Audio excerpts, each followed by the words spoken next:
I marvel in your eyes, swimming in your sky. Never been this high or this high. You feel like kryptonite, sparks fly like dynamite, reflecting in your light, beaming bright. You know I'm so much stronger when you're touching me. I've got what I can't handle, but I know I need. One look and I'll surrender. 안녕하세요, 모터렌 이재욱입니다. 저희 오늘 또 여기 양평 펠리시아에 나와봤습니다. 자, 오늘 저희가 함께 시승할 차, 우리나라에서 자동차 매체 중 첫 번째로 받았습니다. 자, 바로 현대 아반떼 N9입니다.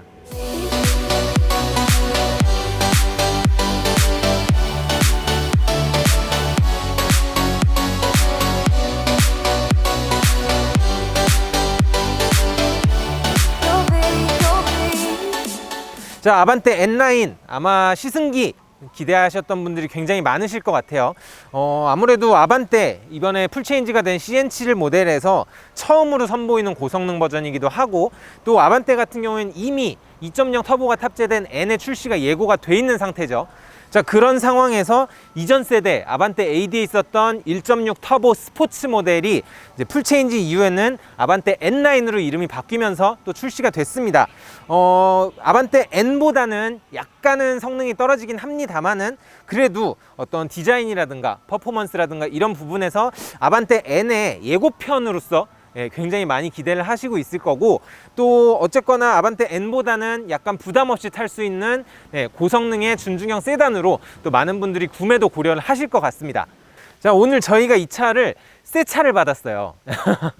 시승차를 이제 처음 돌리면서 제일 먼저 나온 차를 받아서 제가 받았을 때 주행거리가 한 30km 밖에 주행을 하지 않은 완전 새 차를 받았습니다. 제일 먼저 타니까 약간 설레기도 하는데, 오늘 한번 이 디자인부터 퍼포먼스까지 자세히 살펴보도록 하겠습니다. 야, 디자인 보세요. 아예 아반떼가 처음부터 이렇게 나왔어야지. 이거 너무 이뻐요. 사실 이전에 나왔던 CN7도 그 직전에 나왔던 삼각대라고 하죠. 네, 아반떼 AD의 페이스리프트 버전보다는 훨씬 예뻐졌다는 얘기를 들었지만은 그래도 뭔가 앞에서 봤을 땐 살짝 좀 밋밋한 느낌도 있고 그랬는데, 요번에 N9이 출시가 되면서 범퍼 디자인도 바뀌고 라디에이터 그릴도 바뀌고 하면서 정말 예뻐졌습니다, 이전보다. 자, 일단 앞에서 바뀐 부분을 같이 한번 보시면은 제일 눈에 띄는 거는 일단 범퍼 디자인이 바뀌었죠. 범퍼가 예전에 일반 CN7 같은 경우에는 이 모서리 쪽이 다 평평하게 돼 있어요. 평평하게 둥글게 돼 있고, 이 하단부에서부터 이런 식으로 이 모서리 쪽으로 가니쉬가 가는 형태가 돼 있었는데, 이번에 N9에서는 전체적인 배치가 싹 바뀌었습니다. 그래서 앞서서 출시가 됐던 벨로스터 N 그리고 i30 N9 같은 모델들하고 마찬가지로 이 하단부는 여기 이제 검은색으로 이 립댐이 들어가고 양옆으로 범퍼가 갈라지면서 훨씬 스포티하고 훨씬 멋있게 바뀌었습니다. 야, 이게 정말 좀 아반떼 디자인이 이제야 좀 완성이 됐다라는 생각이 들 정도예요. 이쪽을 보셔도 여기도 이제 이런 식으로 부등호 모양으로 이렇게 화살표 모양의 이런 디테일들이 들어가고, 여기 굉장히 스포티하죠. 여기 또 막혀 있네. 여기가 안 막혀 있으면 조금 더 멋있을 텐데, 그죠? 이렇게 돼 있고, 이제 가운데에 보시면은 라디에이터 그릴도 형태가 좀 바뀌었어요. 이전에 아반떼 CN7 같은 경우에는 파라메트릭 듀얼이라는 굉장히 어려운 이름의 라디에이터 그릴이 적용이 됐었는데, 여기가 이렇게 삼각형 모양으로 다 좀 막혀 있는 형태였죠.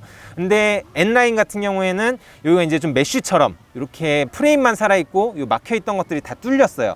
그래가지고 안에 보면은 안쪽에 이제 좀 부품들도 보이고 뭔가 좀 괜히 스포티해 보이고, 또 어쨌든 간에 요게 이제 검은색으로 이렇게 다 하이글로시 처리가 되면서 앞서서 출시됐던 일반 아반떼하고 한눈에 봐도 딱 분위기가 다를 정도로 굉장히 스포티하게 바뀌었습니다.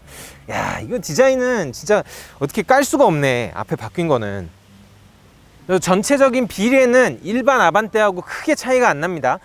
전장이 범퍼 디자인이 바뀌면서 한 25mm 거의 안 늘어났죠. 그 정도 살짝 늘어난 거 외에는 전고도 똑같고 전폭도 똑같아요. 그렇긴 한데 측면에서 봤을 때도 어떤 캐릭터 라인들이 아무래도 이게 휠이 좀 큰 게 18인치 휠이 들어가니까 조금 더 꽉 찬 느낌도 있고, 굉장히 좀 스포티해 보이는 느낌이 있죠.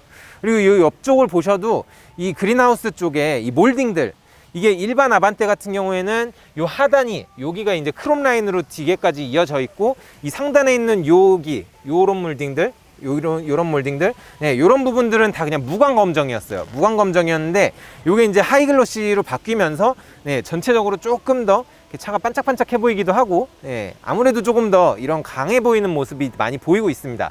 여기 보시면은 사이드미러 같은 경우에도 아반떼 N9에만 검은색 사이드미러가 적용이 됐죠. 아래 보셔도 여기 사이드 스커트도 일반 아반떼보다 조금 더 스포티한 이런 식의 좀 검은색 사이드 스커트가 적용이 됐어요.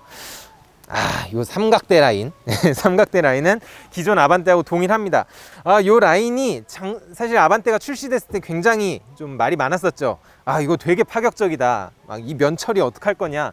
막 이런 얘기들이 있었는데, 이게 좀 사족이긴 하지만 제가 썰을 하나 들은 게 있습니다. 요새 이런 식으로 또 이렇게 굉장히 좀 적극적인, 입체적인 이런 면들을 쓰는 게 예전 같으면은 이게 일자로 돼 있어서 요걸 이제 판금해서 수리를 할 수가 있었어요. 살짝 긁히거나 뭐 찌그러지거나 한 거는. 그런데 이런 식으로 면을 잡으면은 요 문짝이 사고가 나면은 무조건 교환을 해야 돼요.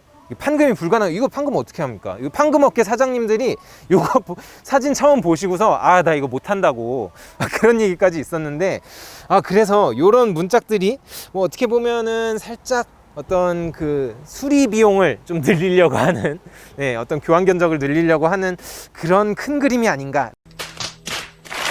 여기 휀다에도 N9 이렇게 엠블럼이 붙었네. 이쁘다. 이 휠 같은 경우에는 일반 아반떼는 17인치 휠까지만 적용이 됐었어요. 그런데 아반떼 N9에는 또 18인치 휠이 들어갑니다. 앞서서 구형 아반떼 스포츠도 마찬가지로 일반 모델은 17인치, 그리고 스포츠만 18인치가 들어갔었죠. 이 친구도 마찬가지예요. 18인치가 들어갔고, 브레이크도 아무래도 조금 더 강화가 됐어요. 그리고 타이어 같은 경우에는 지금 한국 타이어에 벤투스 S1AS 라는 타이어가 들어가고, 사이즈는 23540에 18 사이즈가 들어갑니다. 이거 벤투스 S1AS면은 이게 AS가 올 시즌이거든요. 그러니까 뭐 약간 스포티한 성향이긴 한데 어쨌거나 올 시즌 타이어. 앞서서 아반떼 스포츠가 몇 년 전에 처음 출시가 됐을 때도 이제 순정 타이어로 S1 노블2라는 좀 컴포트 성향의 타이어가 들어갔었죠. 그래서 이거 고성능 모델인데, 스포츠 모델인데 타이어를 썸머 타이어를 넣어줘야지 왜 올 시즌을 넣어주냐 하고서 좀 비판을 많이 받았었는데, 요번에도 안 바뀌었네요. 요것도 좀 타이어를 보다 더 스포티한 타이어를 순정으로 넣어주면 좋을 텐데, 요번에도 뭐 AS, S1 AS가 들어갔습니다. 요거는 조금 아쉬워요. 아무래도 이따가 뭐 타보면 알겠지만은 좀 강한 코너링, 좀 급격한 코너링에서는 타이어가 차 성능을 다 받쳐주지 못할 것 같은, 약간 그런 느낌이 있어서 좀 살짝 걱정이 되네요. 트레드 패턴도 완전히 그냥 올 시즌 패턴이라서 뭐 이거는 저희가 타면서 다시 한번 확인을 해보겠습니다. 뒷모습도 일반 아반떼하고 큰 차이는 없습니다. 요 좌우 연결되어 있는 테일램프 이런 거는 똑같이 적용이 됐어요. 근데 차이점을 보자면은 일단 요 검은색 립 스포일러가 이렇게 또 장착이 돼서 약간 더 스포티한 느낌도 주고 있고요. 하단부를 보시면은 여긴 또 디퓨저가 이렇게 적용이 됐어요. 디퓨저가 굉장히 스포티한 모습이 됐고, 요 가운데 이렇게 삼각형으로 되어 있는데 여기 뭐 후방 안개등이나 뭐 보조 제동등 같은 게 들어가면 좋을 텐데, 그런 거 뭐 이렇게 튜닝하라고 만들어 놓은 건가요? 어쨌거나 이렇게 또 삼각형 모양으로 해서 약간 더 스포티함을 더했습니다. 머플러 팁도 마찬가지로 트윈팁 머플러가 적용이 됐죠. 그러면서 일반 모델하고는 확실히 외관 디자인에서는 여러 부분에서 차별화를 두고 있습니다. 개인적으로 지금 누누이 말씀을 드리지만은 앞모습도 그렇고 뒷모습도 그렇고 측면의 전체적인 꽉 찬 비례감도 그렇고, 원래 아반떼가 요 디자인을 생각하고서 만들어 놨구나.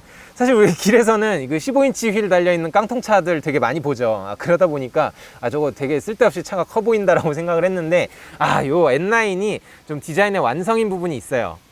한 가지, 딱 한 가지만 아쉬운 점 꼽자면은, 뒤에서 봤을 때 가운데에 이 아반떼라는 레터링은 들어갔는데 여기도 N9 엠블럼 하나 붙여주면 좋았을 텐데, 측면에 휀다에만 붙어 있고 여기에는 지금 엠블럼이 없어요. 그래서 뒤에서만 딱 봤을 때는 이게 N9인지 아닌지 구별하기가 또 쉽지 않습니다. 요거 아쉬워. 요것만 딱 좀 붙여주지. 실내도 꽤 스포티하게 이것저것 많이 들어갔네. 자, 실내 디자인은 전체적인 틀은 일반 아반떼하고 동일해요. 동일하지만 아반떼 N9만의 몇 가지 이제 포인트들이 들어갔어요. 그거 위주로 좀 살펴볼게요. 자, 일단 제일 먼저 타자마자 눈에 보이는 거는 바로 이 스티어링 휠. 자, 스티어링 휠 디자인이 바뀌었죠. 일반 아반떼는 좌우로 쭉 뻗어 있는 4스포크 타입인데 이 친구는 이제 3스포크 타입으로 디자인이 바뀌었어요.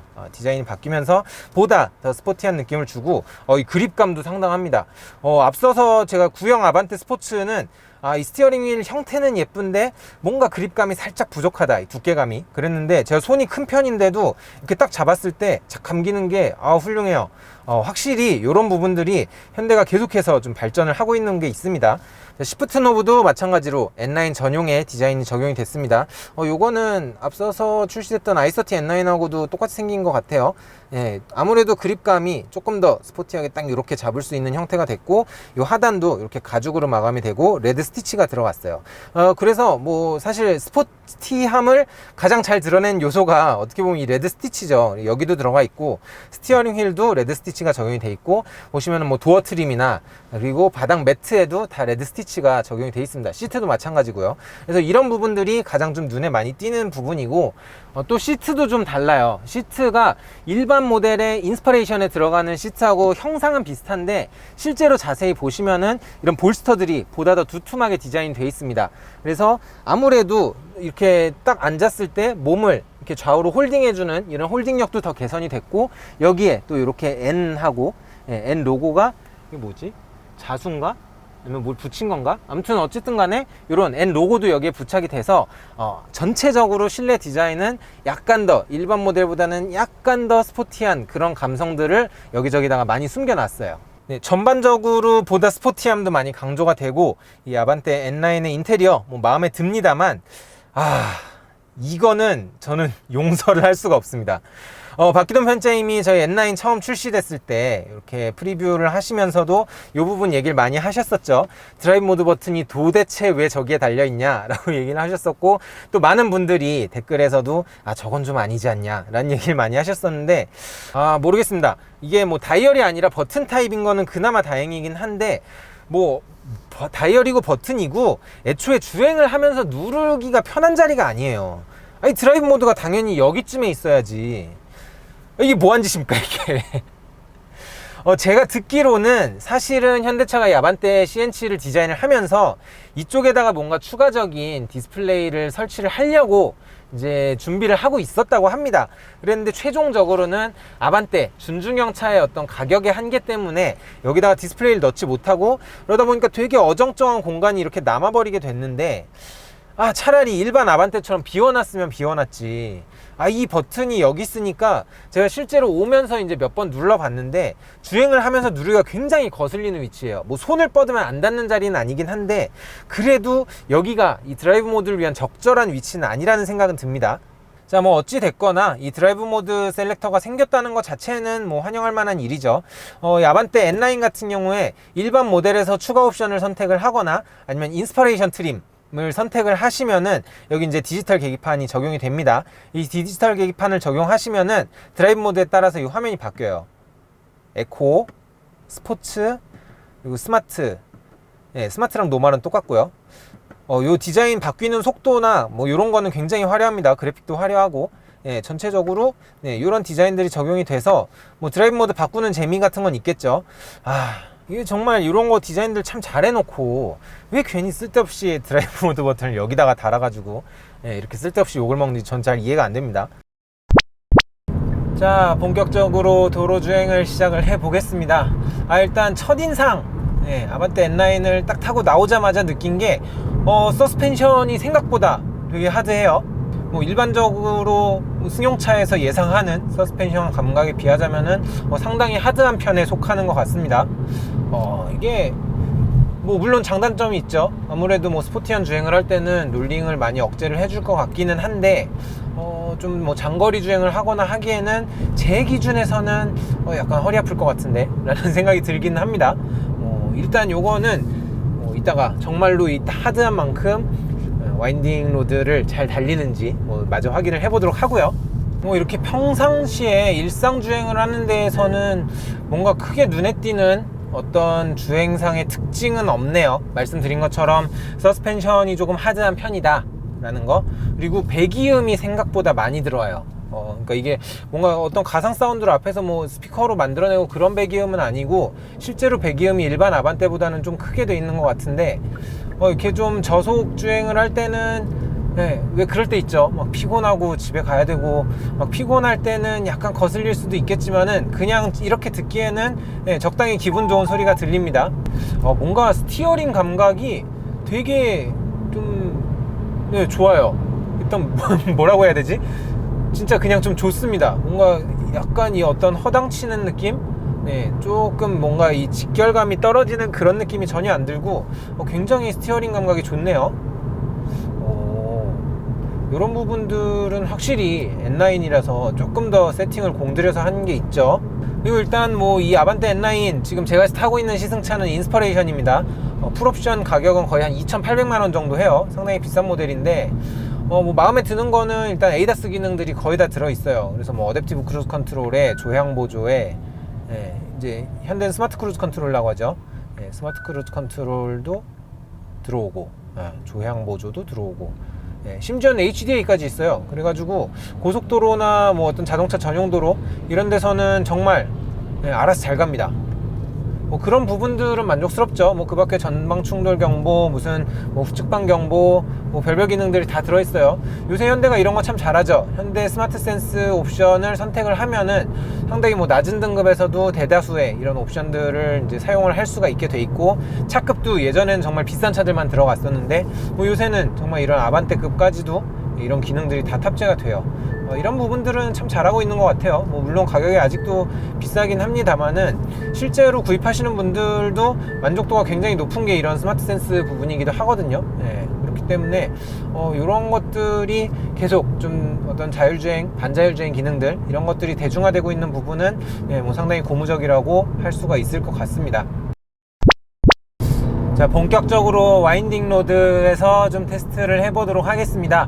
오늘 다행히 노면이 뭐 젖어 있거나 그러진 않아서 조금 공격적으로 주행을 할 수 있을 것 같아요. 자, 일단 드라이브 모드를 스포츠로 바꾸고, 이 버튼 위치 마음에 안 들어요. 이게 지금 보시면 아시겠지만은 이게 주행하면서 누르려면은 꽤 거슬립니다. 그리고 버튼이 이렇게 딱 스티어링 휠을 잡고 있으면은 이게 가려요. 이게 계속 가려가지고 버튼 위치를 한 번에 찾기가 좀 쉽지가 않아요. 좀 저는 마음에 안 들어요. 자, 스포츠 모드에 두고 변속 레버도 왼쪽으로 밀어줘서 스포츠 모드로 바꿔보도록 하겠습니다. 확실히 변속 모드도 S 모드에서 훨씬 더 적극적으로 다운시프트를 해주는 것 같아요. 자, 파워트레인은 1.6 스마트 스트림 가솔린 터보 엔진이라고 적혀 있죠. 최고 출력은 204마력이 6000rpm에서 발휘가 되고요. 최대 토크는 27.0kgm/m가 1500rpm부터 4500rpm까지 발휘가 되고 있습니다. 이 재원상으로만 보면은 이전 세대의 뭐 아반떼 스포츠라든가 또 같은 엔진을 탑재했던 뭐 벨로스터 2세대 벨로스터의 1.6 터보라든가 뭐 이런 차들하고 같은 엔진처럼 보이실 수가 있어요. 그런데 실제로는 전혀 다른 엔진입니다. 뭐 이름도 바뀌었고, 이게 스마트 스트림 1.6 터보라는 게 결국에는 감마2 터보거든요. 그래서 같은 엔진처럼 보이지만 배기량도 살짝 바뀌었고, 일단 가변 밸브 듀레이션이 적용이 됐어요. CVVD라고 하는 기술인데 밸브가 예전에는 이제 보통 밸브 타이밍만 바뀌었었죠. 밸브 타이밍만 바뀌었었는데 이제는 밸브가 열렸다가 닫히는 시간까지도 이제 바뀌는 겁니다. 그러니까 밸브 제어를 굉장히 섬세하게 전자적으로 해주는데 이 CVVD 기능이 이 스마트 스트림 1.6 터보에 세계 최초로 적용이 됐어요.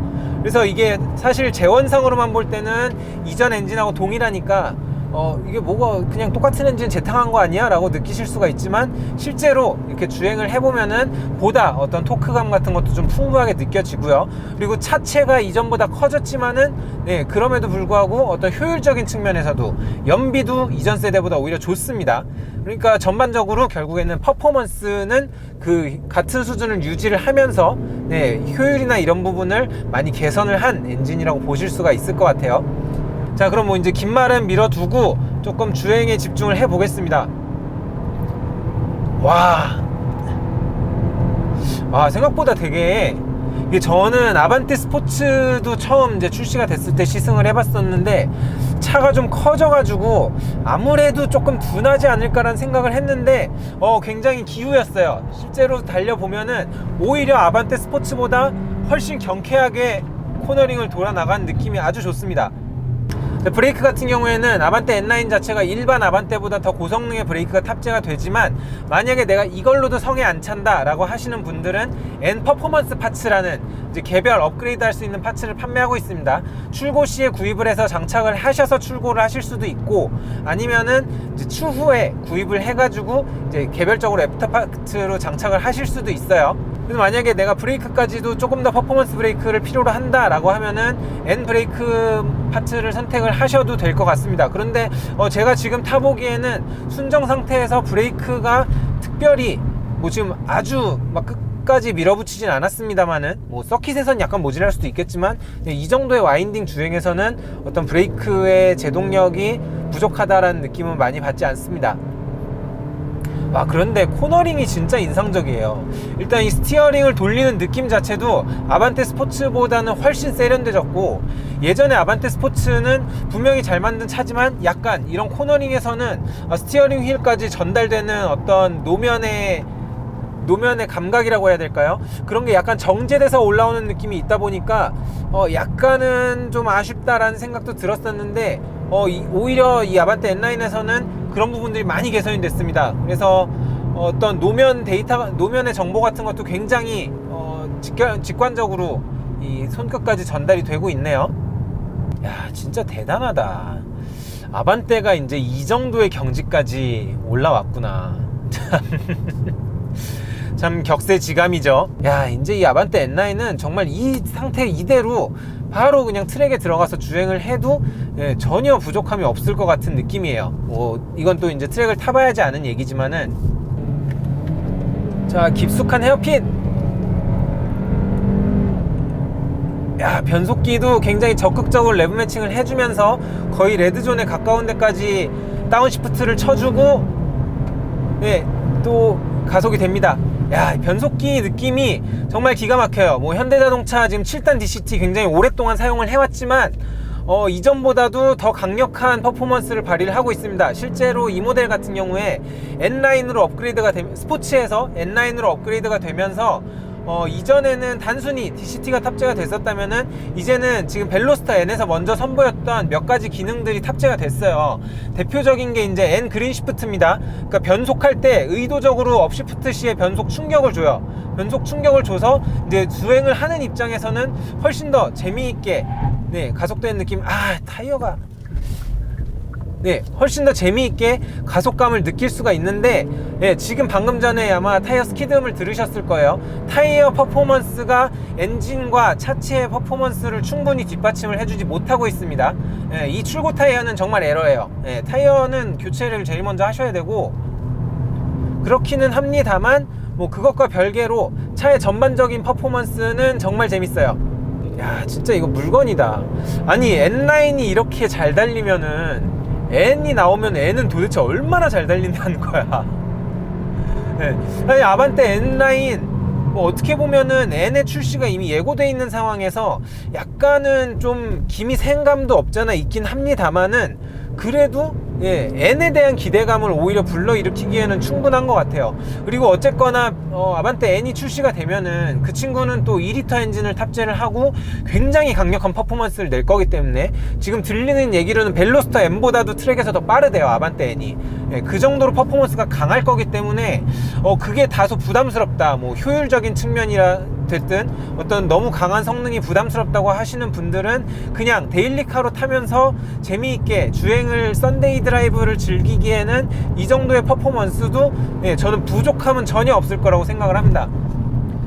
야, 정말 현대가 이 N 브랜드가 본격적으로 활동을 하기 시작하면서부터 이런 퍼포먼스 면에서는 까고 싶어도 깔 게 없어요.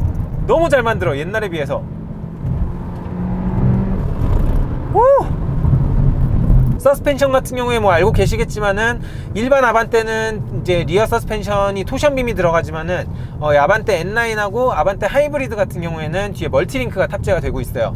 그렇기 때문에 아무래도 이런 코너에서 토션빔이라면은 약간 불안할 수도 있을 것 같은 그런 불규칙한 노면들, 이런 데를 통과할 때도 훨씬 더 안정적으로 통과를 할 수가 있습니다.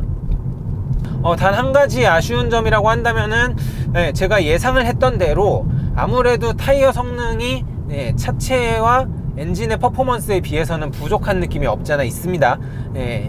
이 출고 타이어가 S1 AS죠. 한국 타이어의 AS 올 시즌 타이어이기 때문에 글쎄요, 이게 사실 이 정도 퍼포먼스면은 어쨌거나 약간은 썸머 타이어 계열을 장착을 해주는 게 저는 좋다고 생각을 하거든요. 뭐 적어도 뭐 한국 타이어의 벤투스 V12 에보라든가 V12 에보2가 나오고 있는데 뭐 그런 타이어 정도는 장착을 해줘야 이 성능을 어느 정도 코너나 뭐 제동이나 이런 상황에서 100% 활용을 할 수가 있을 것 같은데, 지금 보면은 브레이크 담력에 비해서도 사실 타이어의 그립력이 많이 부족한 느낌이에요. 그러니까 브레이크를 세게 밟으면은 너무 빨리 타이어에 이제 락이 걸려버리니까 ABS 개입이 너무 빨라지는 거죠. 타이어 그립이 더 충분하다면은 더 강력한 제동력도 발휘를 할 수가 있습니다. 그래서 만약에 아반떼 N9을 구입을 하셔서 뭔가 내가 스포츠 주행이나 이런 거를 계획을 하고 있다 라고 하시는 분들이라면은 제 생각에는 가장 먼저 이제 뭔가 개선을 해야 될 부분은 타이어인 것 같습니다. 타이어를 먼저 교체를 하시고, 어쨌든 출고 N 퍼포먼스 파츠로 이제 브레이크하고 그다음에 서스펜션 킷이 제공이 돼요. 그래서 보다 단단한 쇼크업소버와 이제 스프링이 이제 선택을 할 수가 있게 돼 있는데, 그 정도만 한다면은 뭐 굳이 일체형이나 보다 하드코어한 튜닝 서스펜션이 아니더라도 충분히 재미있게 주행을 하실 수가 있을 것 같아요. 자, 오늘 현대자동차 아반떼 N9 같이 한번 시승을 해봤습니다. 일단 결론부터 말씀을 드리자면은 정말 요즘 현대가 참 이런 스포츠 모델을 만드는데 굉장히 공을 많이 들이고 있구나 라는 걸 좀 많이 느낄 수 있었던 모델입니다. 벨로스터 N이 나온 이후로 어쨌거나 현대자동차가 어떤 N9이라는 N은 아니지만은 그 정도의 어떤 그에 준하는 충분한 퍼포먼스를 낼 수 있는 모델들을 계속해서 이제 만들고 있고, 그렇게 하면서 아반떼에서 처음으로 출시된 N9으로서 상당히 완성도는 높다는 생각이 들었어요. 물론 뭐 부분 흠잡을 게 없지는 않습니다. 뭐 가장 대표적인 게 이런 드라이브 모드 버튼, 아반떼 N에서는 제발 여기다가 이거 안 달았으면 좋겠는데, 뭐 어찌됐건 간에 뭐 이런 것도 그렇고, 뭐 약간은 뭐 흠잡을 부분들이 없잖아 있기는 합니다만은, 전체적으로 앞으로 출시가 될 아반떼 N에 대한 예고편으로서 충분히 기대감을 불러일으킬 수 있는 모델이라고 좀 생각이 됩니다. 정말 벨로스터 N이 처음 출시가 됐을 때 정말 이런 업계에 큰 파란을 불러왔던 것처럼 아반떼 N도 나오면은 또 한번 이런 업계의 생태 교란종이 되지 않을까, 생태계 교란종이 되지 않을까, 좀 많은 기대가 되는 모델입니다. 어쨌거나 이 아반떼 N9 뭐 정통 N은 아니지만은 충분히 재미있게 탈 수 있는 차였고요. 앞으로도 이런 N 모델들, N9 모델들 속속 출시가 될 텐데 좀 많이 기대를 해 보겠습니다. 자, 오늘 제가 준비한 시승기는 여기까지고요. 다음번에도 더욱더 재미있는 차와 함께 더욱더 유익한 정보로 또 인사를 드리도록 하겠습니다. 자, 언제나 자동차 삶을 사랑하는 사람들, 여러분이 바로 모터리언입니다. 다음번 또 인사드릴게요. 감사합니다.